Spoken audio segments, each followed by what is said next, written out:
Hey everybody, I am Santita Jackson. It is the birthday edition, my birthday edition of the Santita Jackson Show here on AM 950 Radio, the voice of progressive Minnesota. Hey everybody, I'm going to be celebrating all month, but I want to thank you for your sweet wishes today. I appreciate you more than I can say. I'm so grateful that I woke up this morning clothed in my right mind and God has given me yet another year. And I thank God for that because there are a lot of my friends who went on to the other side. How about that? Mm. They went on to the other side and they've transitioned. They've transitioned, and that means I've got something else I've got to do here. But they finished their work there, and I woke up thinking about a lot of people. A lot of people. I want to dedicate the show today here on AM 950 Radio and on the Santita Jackson Show YouTube channel. Of course, everybody like and subscribe, and the Santita Jackson and Friends Facebook page. Please, that is where I can accept new friends. Please like and share. And on X, we're going to, apparently, they don't have us on there today, but we will be streaming live there tomorrow. Mickey Warren. Many of you would not know him, but he's one of the greatest musicians that that we knew in the Black church. Indeed, he was the lead musician at Fellowship Missionary Baptist Church, which is one of the iconic churches, Black churches in America. Of course, founded by Reverend Clay Evans. You know, Sam Cooke was buried in that church. So iconic is their music ministry. But Reverend Evans had a profound personal ministry. He had thousands upon thousands of ministers. You know, he ordained you, Reverend Dr. Wilson. Um, but all of us had a personal relationship with him. I Absolutely. can't go into it too much because it'll make me cry because I miss him so much today. I understand. My pastor, I miss him every single day of my life. We needed him. We need him now, today. Yes, we do, but he left us so much. He did. And so my heart is a little broken this morning because my Uncle Mickey, his his lead organist, someone who he picked up as a little boy and brought to school. His family are among the founding members of the Warren family. We love them so much. They babysat for my brothers, my sister, my brothers and I when my father and mother were at the University of Chicago, and they brought us food because Reverend Evans knew that we were struggling, that my parents were struggling, and so he made sure that we had groceries every week.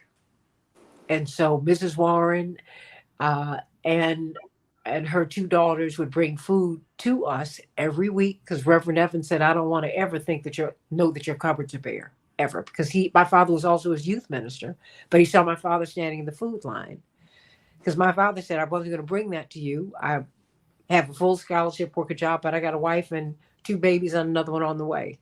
So he said, "I'm not ashamed to stand in the line." He said, "But I'm gonna pull you out the line because you're gonna be a pastor." And but Mickey was part of the youth ministry and stayed with my father for the rest of his life. It's been 60 years. He made his transition yesterday after struggling with some health issues for the past few years. Even went on the road with the Rolling Stones. Such was his artistry. But Prince grabbed one of our musicians out of our church too. I mean, we had baddest musicians in the world. And I just thank God for all that He taught me, for all that He taught all of us, and love you, Uncle Mickey. And I know you have had a great getting up morning with your father, with your earthly father, Reverend Clay Evans, Mrs. Evans, and we'll see you one of these old days, as they say. So, everybody, may God continue to bless all of you and thank you for these wonderful birthday wishes. But let's get right to it. We're talking about the campaign. We were talking in the last hour, Reverend Dr. Jeanette Wilson from Rainbow Push, indeed, one of Reverend Jackson's senior advisors, executive director of the Push for Excellence education program, and the co-chair of the Push for Excellence program, who is also brilliant economist, president emeritus of Bennett College for Women, Dr. Julianne Malveaux, excuse me, Texas State Representative Ron Reynolds. We're seeing a real push for the Black vote. Mhm. It's very interesting because, everyone keeps saying that we're treated like we don't matter, except for election time when the Democrats absolutely need some help. We're seeing that. But we're also seeing at the same time how the sausage is made. I know I keep saying that. But we're seeing that oligarchs in both parties, which are corporations, we really shouldn't call them parties because that really is euphemistic. They're corporations, private corporations, whose boards and funders have the power to throw someone off the ticket or put them on, depending upon what they feel. I mean, the whole process to remove President Biden has been a secretive process. Who is really influenced by George Clooney? Really, I mean, I'm not making fun of him. He has a right to be published in the New York Times, but Dr. Malveaux can't get in the New York Times, and she's an MIT minted economist. So I'm trying to figure that out. And, but he can overthrow 14 million votes. So that's what they, but also now you've got Peter Thiel and Elon Musk, who's going to give the Trump super PAC $45 million a month. And one is not worse than the other. It's all the same rot, everybody. Okay.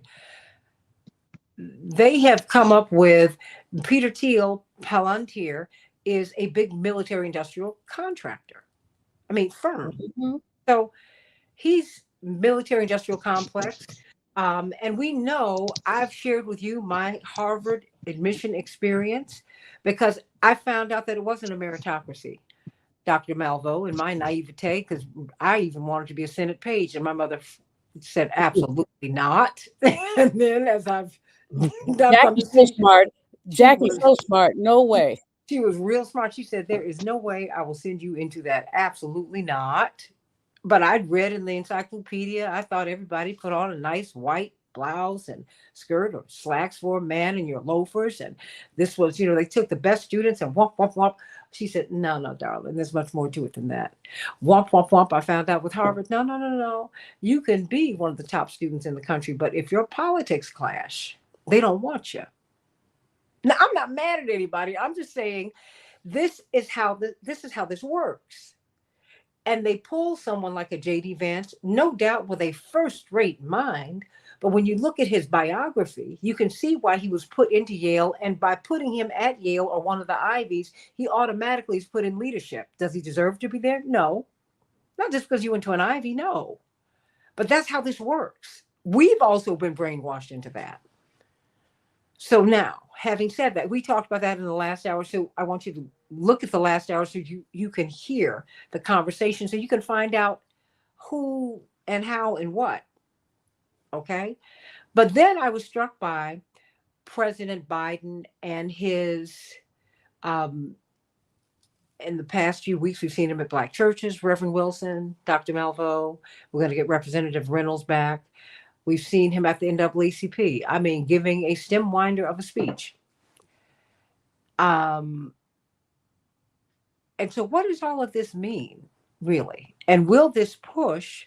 Now you're hearing that the Democratic National Committee is thinking of he trying to get them to affirm him as a nominee, vote him in as a nominee before he gets to Chicago. They're trying to do it virtually.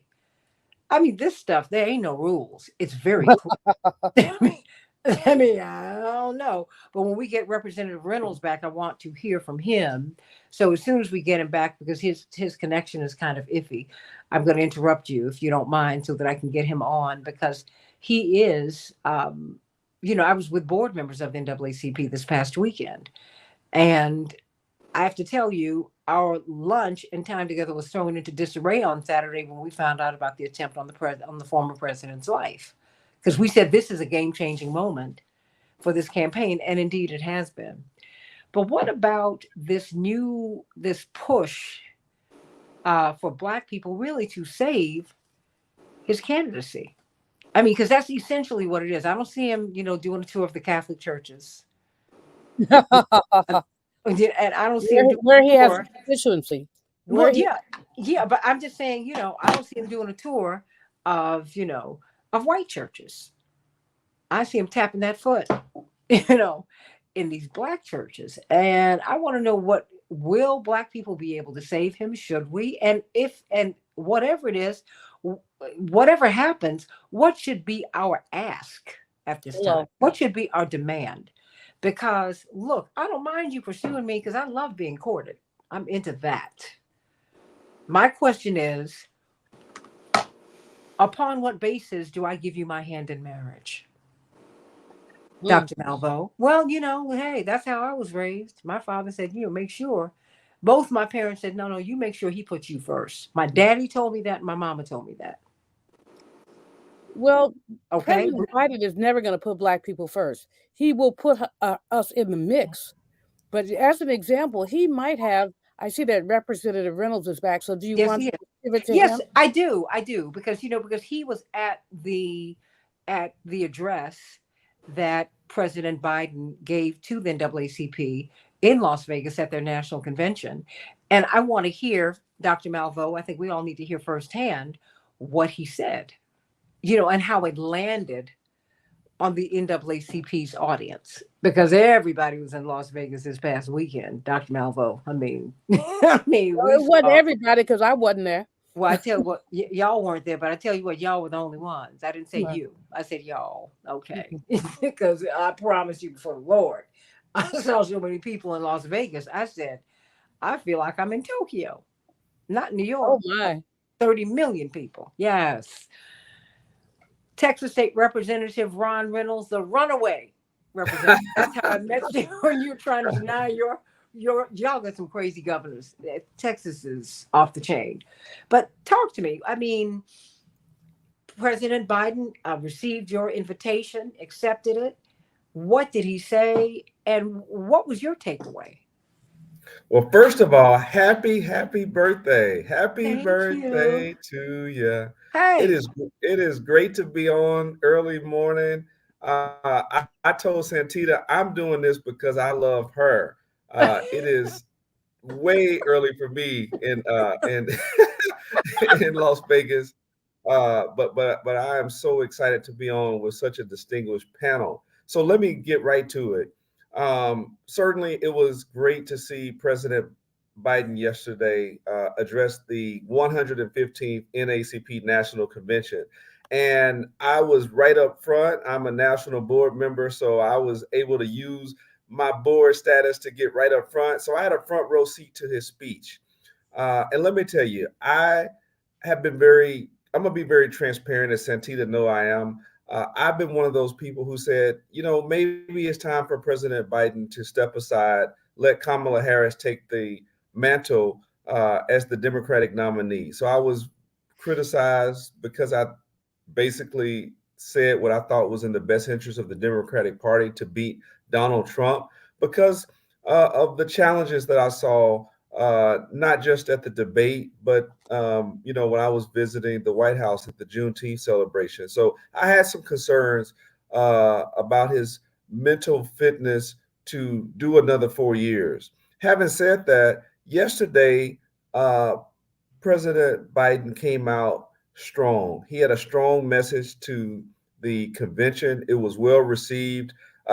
He One of the biggest applaud lines you saw. This was a powerful soundbite, Santita, was about the black job of having a black job was Vice President Kamala Harris.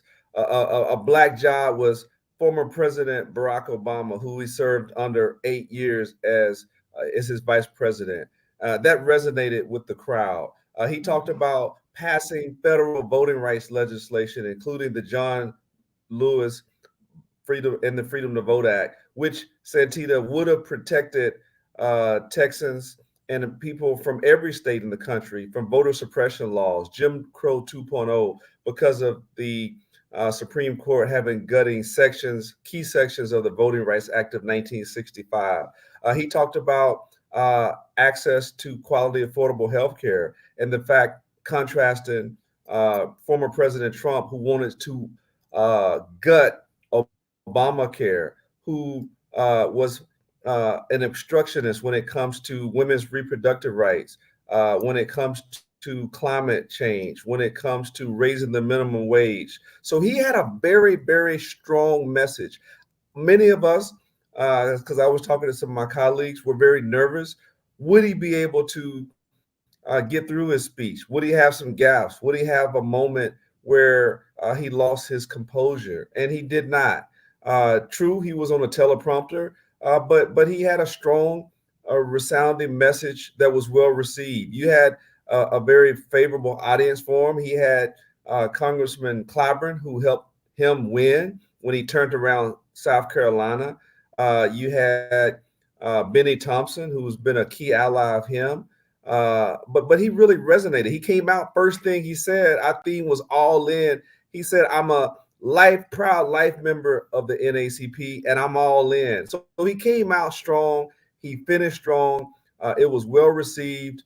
And I thought overall he did what he needed to do to galvanize the audience, it was a standing room only audience. I still have some concerns, but certainly for the purpose of which he was at the convention, he did what he needed to do. Mm. So everybody in the chat line, you're mentioning the John Lewis bill, you're mentioning the George Floyd Justice and Policing bill, you're mentioning voting We rights. talked Indeed, about the that. president, yeah, indeed. Well, the president of the NAACP, our friend Attorney Gerald Griggs, president of the Georgia NAACP, has been calling for an executive order on voting rights. We've not gotten that, and we need it We because sure voter do. suppression is really, it's surging. It's surging. And so it's good to know. But what's interesting is that as I'm contrasting that Texas State Representative Ron Reynolds with this rainbow that I'm seeing at the Republican Party. And to be fair, former President Trump said at the beginning of his run that was what he intended to do. He wanted more blacks in the party, more Latinos in the party, more people of color in the party. And indeed, Dr. Malveaux and Reverend Jeanette Wilson, he went on a tour and met many black entrepreneurs, many of who are our dear friends, in 2015. And he said, okay, I want to know what it is that you want. What do you want? Because he's transactional. And so it's an interesting time, and everyone don't look. The easy girl loses in the courtship game. Get courted, please. let Well, you someone know what, Santita? let someone propose to you. That having been said, what did you think about this recap? Because I thought it was an excellent recapping of the speech yesterday, Texas State Representative Ron Reynolds, and and what do you think might have been missing, everybody, or what do you want to see more of? Just talk to us, Dr. Malveaux. Well, one of the things, first of all, thank you, Representative, for the recap. I watched the speech. As you said, President Biden did a good job. He came on strong and he recounted what he's done well. But as one of the chat people said, there are executive orders that he could do on voting rights, on police brutality. He could do those things. He has the ability to do those things. The other thing that he could do that I would very much like to see him do is an executive order on reparations. H.R. 40 was first introduced by John Conyers in 1989. Sheila Jackson then took up the mantle when Congressman Conyers left the Congress. We have gotten as many as 215 co-sponsors. And as you know, Santita, I'm a member of NARC, the National African American Reparations Commission. But so basically, we had as many as 215 co-sponsors. Every presidential candidate in 2020 said they supported some form of reparations. Vice President Harris and President Biden both, but they've done nothing. We in NARC and my colleague Cam Harris and others have appealed to the president. Just do this. Just get this party started. Why? Why is that important? It's because there's no economic equity until we talk about reparations. Because the HR 40 simply says, let's figure out ways we can do it. It doesn't say cut a check to Black people today. It says, let's figure out ways to do it. We have thousands of people, hundreds of thousands, who are ready for this. California did a commission concluded that the state of California has a problem. There are more than 60 municipalities that have raised this issue up. Asheville, North Carolina, the District of Columbia is about to do a reparations commission. I hope they'll put me on it. I don't know. But San Francisco has a reparations commission. It's important for there to be national leadership around this issue of our history. And it's especially important now, Santita. I appreciate many of the things that President Biden said. One thing he did for people are attempting to erase Black people, to erase our place in history. And you see it time and time and time again. And so talking about what he did with Juneteenth was important. It's a federal holiday. So anybody who says they don't know what happened in enslavement, check out Juneteenth. But I would like to see him do that. And I think that he would gain some traction with it. However, I know that white Democrats are always afraid of being perceived as pandering to Black people. So they do the shilly-shally. Wait a minute, except for when they want my vote. There Exactly. you go. Exactly. No, but also just let me interrupt you here.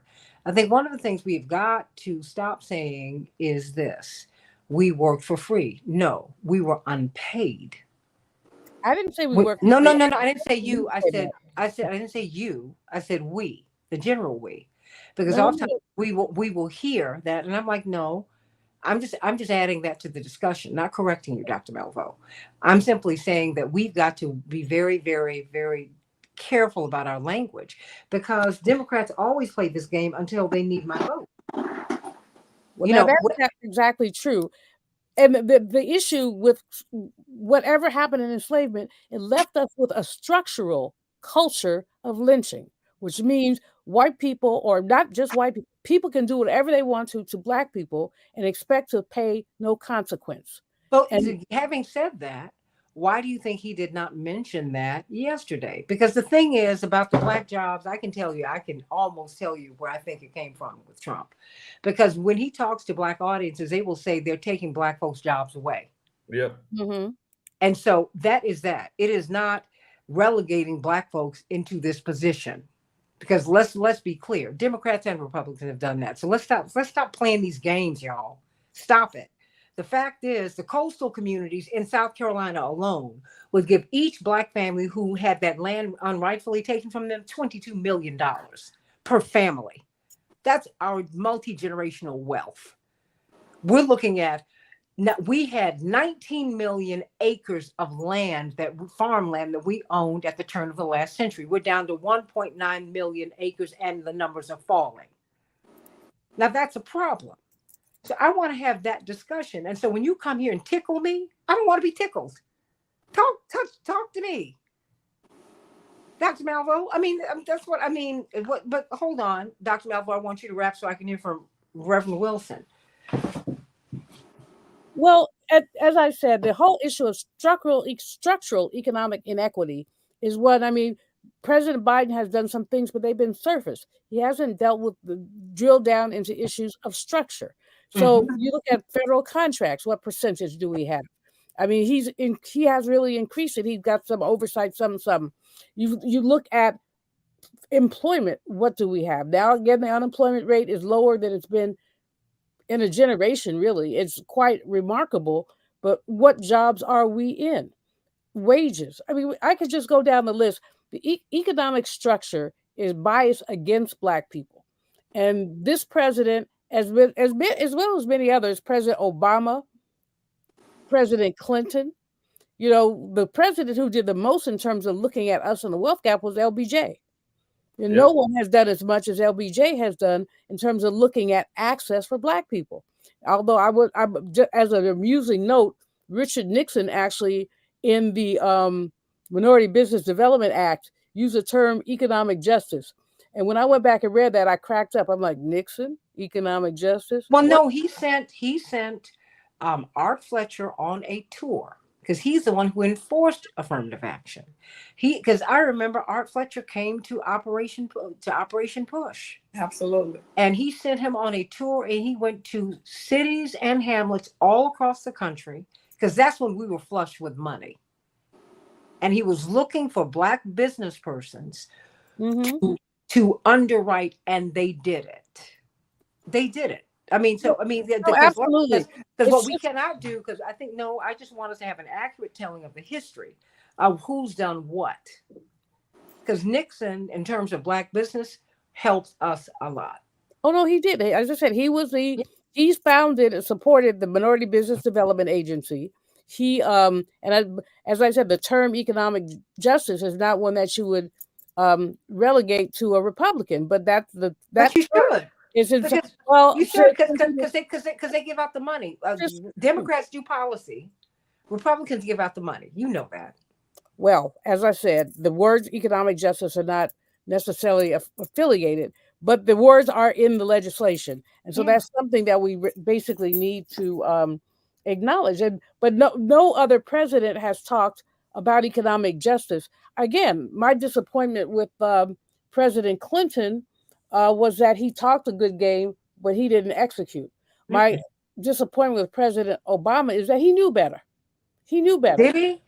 I think he knew better, but I think he wanted his first term. I'll give him a pass on his first term. He wanted to get reelected. I would not give him a pass on his second term. He could have been a daishikion and stood in the well of Congress and put his fist up and said, Ungawa Black Power. And they couldn't have done anything about it. I'm not But suggesting he no, could but have I'm done saying that. his politics were never that. He's always been. He was one of the DLC's leaders to watch in 2003. His politics have always been center right. He has never been a progressive.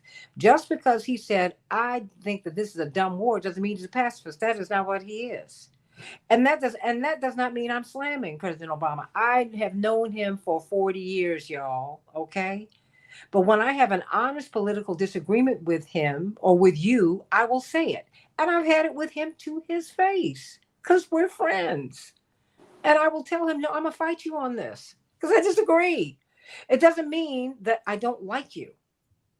That Well, has his nothing. administration was vindictive. If you said something negative about him, suddenly you were off the list. And that was a horrible thing. And you know Yeah. what? And everybody's saying yep, but in real time we said nothing. And guess what? We got we not only did we get nothing from them, we didn't get a whole lot. They were closing dormitories at Morehouse.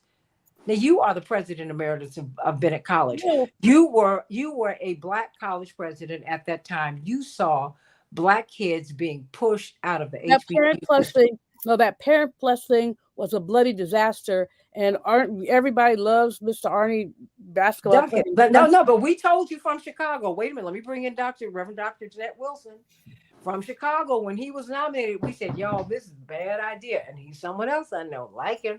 But I was like, he's gonna be bad because what he did was he gutted public education here. Did he not? Am I wrong, Reverend Dr. Wilson? Well, I think several things. Hmm. The Democratic presidents do not run on a platform of issues that people care about and that people could hold them accountable for. Now, I don't agree with 2025, but it lays out this is what I'm going to do. If our guy is elected, we have a plan to do these things, and this is how it will impact you. What happens with the Democratic Party and Biden and his predecessor Obama did this. They don't run a team of people. We're worried now we're going to lose the House. Are we going to lose the Senate, which is at a slim margin? You have to run a team because when you get in, everything you do as president, if you don't have the Congress to support you, you have to do executive orders. So now Biden's in a position where he has to, by executive order, do some things to protect what we have and to communicate with people. Students are still struggling with an enormous amount of debt. There has to be another executive order promised and delivered. The other thing, people are working every day and not making a livable wage. We want one fair wage as an item. We want you to promise by executive order initially, but the Congress should pass one fair wage. There has to be some federal systems put in place. How are you going to preserve and protect the Department of Education? How do we make sure that every child has a right to a high quality public education? What are you going to do about that?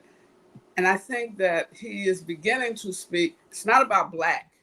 It's about right. It's about justice. And we want him to declare that when you look at this rising poverty in America, what are you going to do about that? That's not something you can just say uh, it doesn't exist. There's an immigration problem in America. He has to address that. It's not just shut the border down. It's what are you going to do about people that are fleeing countries where American foreign policies cause them to have issues? What are we going to do about Haiti? Want to hear some executive action about Haiti in the same manner that he's talked about Ukraine. Those are some of the things that I'm concerned about, and I think there are masses of people want to know about bread and butter items. Well, let me ask you this, Reverend Wilson. Do you think now is the time? And I'm going to ask you that, Texas State Representative Ron Reynolds, because you're running for office. So you have to go into these barbershops, you have to go into these churches, and you are hearing a conversation.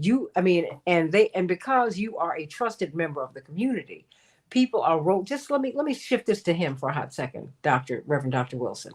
Um, People feel that they can be honest with you.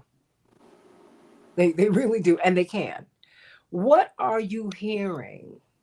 Because I want, what are you hearing that people are needing? Because you are watching, and correct me if I'm wrong. Um, the polls show that young Black men in particular are moving toward Trump. Mhm. I mean, now you have Democratic pundits, Dr. Malveaux, Reverend Dr. Wilson, who get on television and say that's not true. I'm like, It's true. yeah, It's true. No, it's true. I'm It's true. seeing it. I It's bet they're true. telling We me. all are. We all are. But they say, oh no, that's not happening. I'm like, my lying eyes, y'all stop it. I see this. Come on, Representative Reynolds. Reverend, Well, Talk to us. you rocking back and forth like you in listen, church, Reverend Wilson. Yeah, because listen. I'm feeling it. Dr. Malvo and Dr. Wilson were spot on, and it is a real issue. We can't ignore reality by just ignoring over it, glossing over it, pretending like it doesn't exist when it does exist, and they know it exists. They just don't want to acknowledge it. Just like when President Biden went on national TV and was asked about his polling numbers, and he denied it. He said, "I don't know what you're talking about.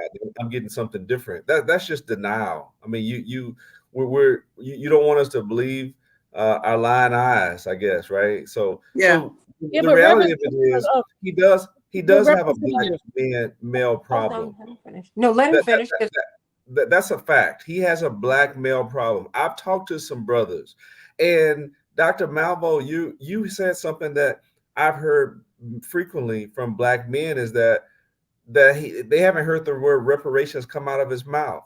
That would be a game changer if he did. HR 40, my beloved good friend Congresswoman Sheila Jackson Lee, who please keep her in your prayers. She's been battling Absolutely. pancreatic cancer. She has been a champion of HR 40. He's had no real conversation about it. Many of these brothers were saying they don't like the way that he catered to Benjamin Netanyahu and did not call for a ceasefire in the Gaza Palestinian conflict, that he was really on the wrong side of that issue. They thought that he should have been more forceful on criminal justice reform matters, that he should have leaned in more on federal voting rights. I mean, you mentioned LBJ, a proud Texan. If he didn't lean in, there would not have been a Civil Rights Act of That's 1964. right. There would not have been a Voting Rights Act of 1965. He Yeah. did not let the threat of a filibuster uh, torpedoed that legislation. And those Dixiecrats that threatened to leave the Democratic Party that did, he said, hell, Oh, go ahead and go. So Biden did not do that when it came to dealing with, at the time, Senator Sinema out of Arizona and Senator Manchin.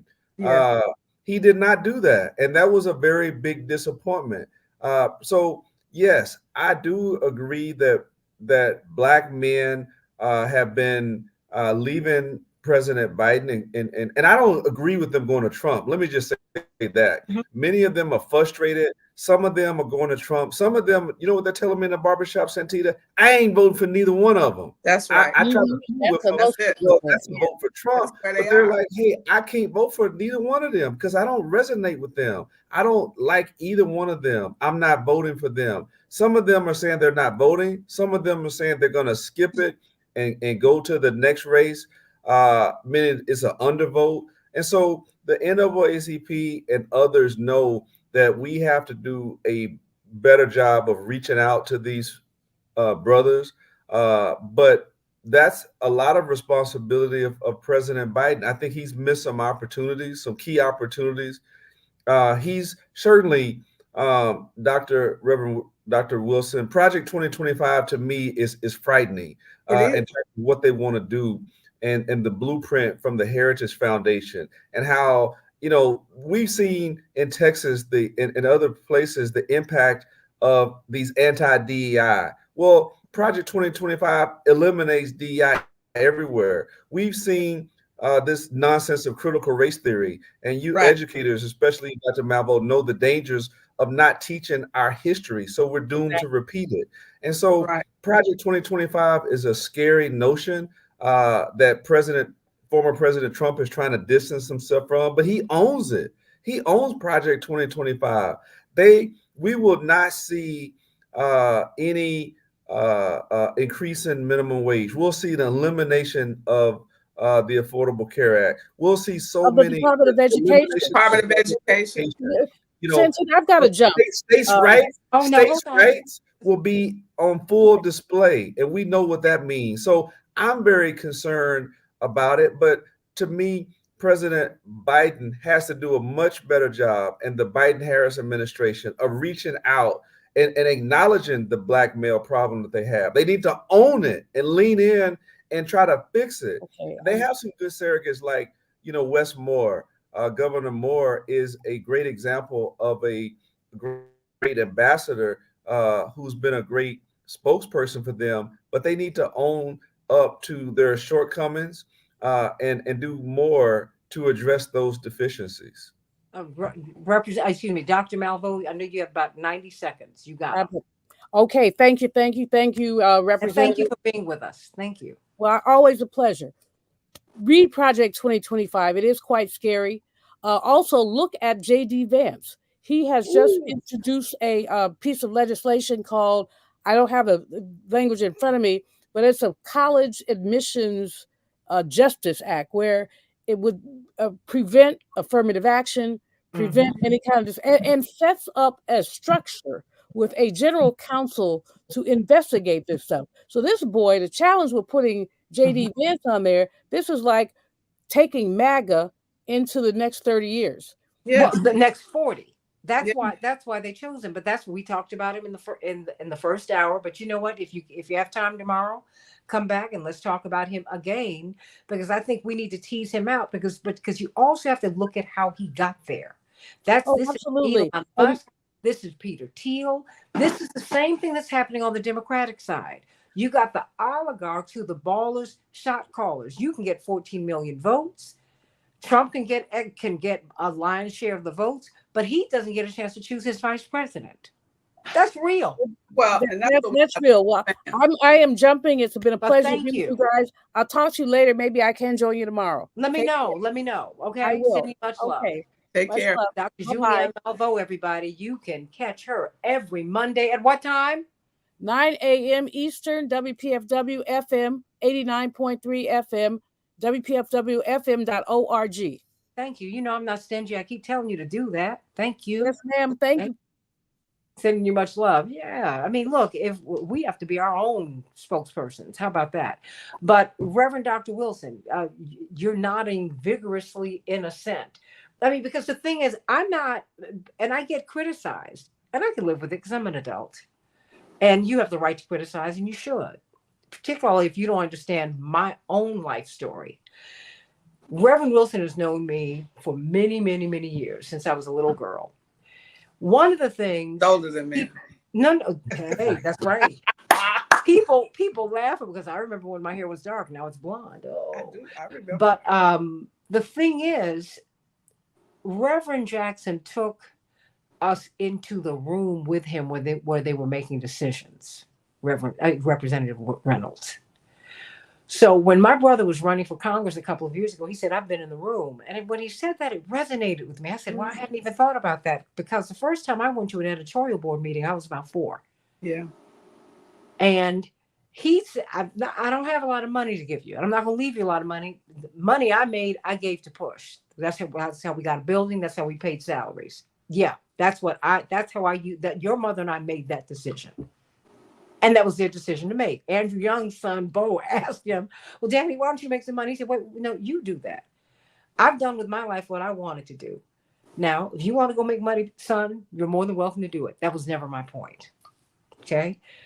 So I'm just simply trying to share with y'all how this goes. You don't know how close Reverend got to becoming president. Mm-hmm. If he'd been willing to cut a deal and cut black folks out and cut out the poor, the pathway was open for him, y'all. It was. Absolutely. So the meetings that are called, when he won Michigan, it threw the whole party and American politics into a complete state of chaos. He had to leave the campaign trail and get to Washington and meet with the powers that are still in place. Yeah. And they wanted to know, what do you want? Because first of all, you've registered more people than anyone in the history of the Republic. So you're walking in here with 7 million plus more people. That has never happened before. And the more people hear you, the more they register. I'm just trying to let y'all know hey, Hannah from South Carolina, I'm trying to let you know how it works. So when I talk about the Democrats and the Republicans playing the same game, absolutely, this is not about a person. It ain't personal. You ought to be offended that Donald Trump can't choose his vice president and our president is getting thrown off the ticket. And I've not been an uncritical supporter of Biden's. How about 14 million votes are being thrown overboard because George Clooney, an actor who you don't really know, but he's a close friend of President Obama, who threw out Bernie 4 years ago. Because these oligarchs, these powers behind the scenes, you're beginning to see, they control the process. Well, Reverend Wilson, am I wrong here? No, they not only control the process for election, they also control the agenda. Yes. I worked for the city and for the CPS. It was interesting to me as a lawyer to find out, Representative Reynolds, that there's an external group of people that do research and they set policies for the mayor, the incoming mayor, the Civics Consulting Alliance. And they would have studies and reports, and just like the Heritage Foundation, this is what you do. These are the policies that you will support because this is how we want the government. These people that we never meet, we never know their names, we never see them because they don't run for office. They structure the process and they structure the agenda. And we are impacted by things that we don't even know that's what's happening. I remember when hold that thought, because I don't want people to go past that. No. Because Chicago is a multi-billion-dollar business. When you got in there, you saw that, didn't you? Yeah, we're thinking that this is a multi-billion-dollar business, like the Democratic and Republican parties are multi-billion-dollar businesses. Corporations. And they're corporations. And so you get contracts. So when Reverend was running for president, he was, and his advocacy in these past 60 years, what he did, what Marion Barry did, what Coleman Young did, was make sure for the first time, people of color, Black folks, got access to city contracts, to the contracts in the parties, where you're making the buttons, where you're making the widgets. Reverend Dr. Wilson, because I want people to understand that, because isn't that what you began to see? Oh, absolutely. And I should never forget the reason Reverend could register, because he said, when I run, you win. You're running with me. This is the first, I was in Mississippi.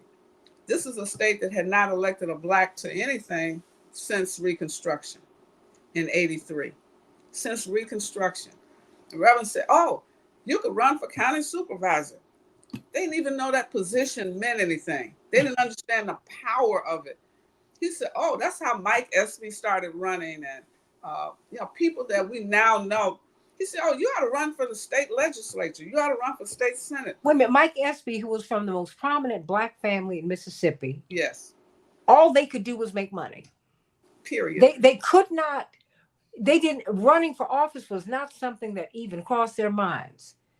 But when Reverend won Mississippi in 1984, I remember, Ron, we were on the campaign bus and the Secret Service agent was falling up because we were in the back and he was holding the TV. Now, that was high tech back in the day when you had a TV that plug in, right?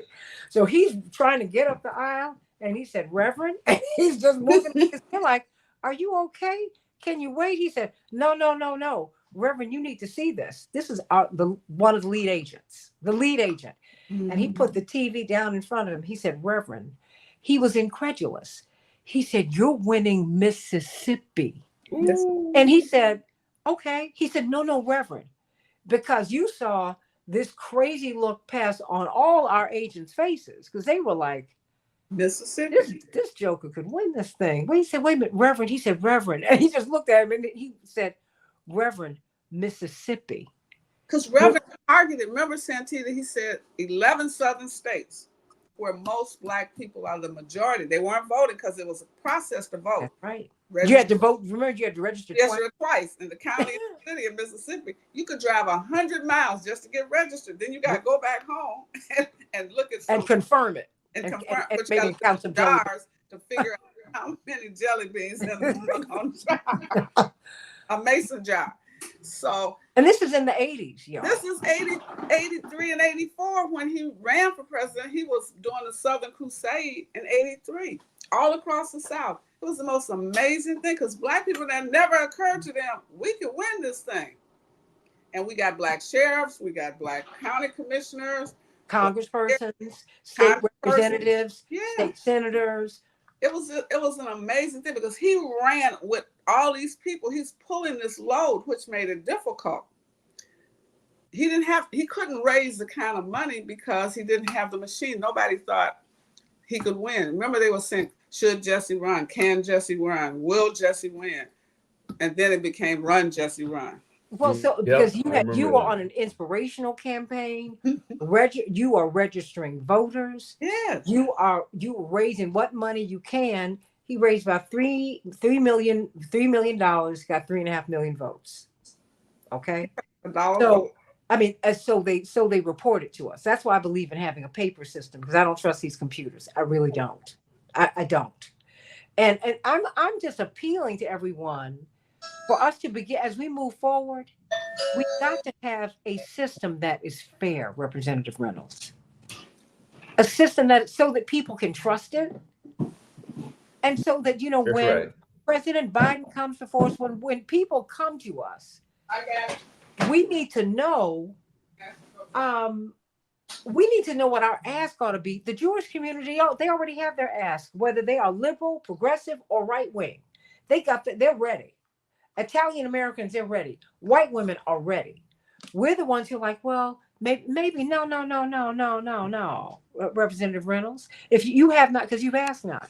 And in politics, either you have a seat at the table or you are what? On the menu. And see, we don't see elections as slicing up the money pie. We just see somebody going in the office, they're going to get a check. We've got to tell people, Representative, you know this. You cutting up pie every day. My internet is having. Oh. In total, I'm having some internet challenges here. But we can hear you. We can hear you. Well, now we can't hear you, but it's all right. Just keep on. On the menu. And haven't you seen that in politics, Representative Reynolds? But that's why he and his colleagues ran away. I mean, because you have to do all kinds of things to get heard. And I guess all I'm saying, Reverend Dr. Wilson, in these last few minutes that we have here, And I hope we can get Representative Reynolds. Representative Uh-oh. Reynolds, you there? He's there. He's having connectivity issues at his hotel. Yeah. But Reverend Dr. Wilson, I mean, you found this out in this multi-billion-dollar corporation called Chicago. You went, wait a minute. I thought the mayor ran things, and you said, then you found out, no, they don't. And these little strange people would show up with papers and they say, oh, this is how we're going to do truancy as an example. This is what we do about. Oh, so they gave you instructions. They gave the mayor instructions and they picked the team. Because you say, well, where did this person come from? They're not from the neighborhood, and they are making policy decisions. That's why when I saw Heritage Foundation 2025, it's very detailed. Mm-hmm. This is what we're going to do with the Department of Education. This is how we see Social Security. This is how we want to eliminate all of these cabinet positions that a president can appoint. That's the same thing. Remember, we have patronage in Chicago. Remember when Absolutely. We don't want patronage. So they don't want the president or the mayor or the governor to pick their team of managers to run the state, the city, the county. They don't want that. They want to have this group of people that we never see, have no accountability to the masses, make decisions. And that is why people really have to wake up and vote. I'm not trying to tell you who to vote for. I'm just saying, think about what's at stake for you personally. If you work in a minimum wage job that doesn't pay you enough to get eggs at $5 a carton, that's the problem. You need to be thinking about who and what do I have to vote for to change that kind of situation, whether it's the county, the city, the state, or the federal government. It's not about whether a person can speak well or forcefully. It is what have you done in the past, and what then will say, I want you to do going forward. Whether it's both Trump and Biden have a history. Look at the records and say, this is what I need going forward. I love you. Love you too. Thank you. Thank you for the birthday wishes, everybody. Happy birthday! Yay!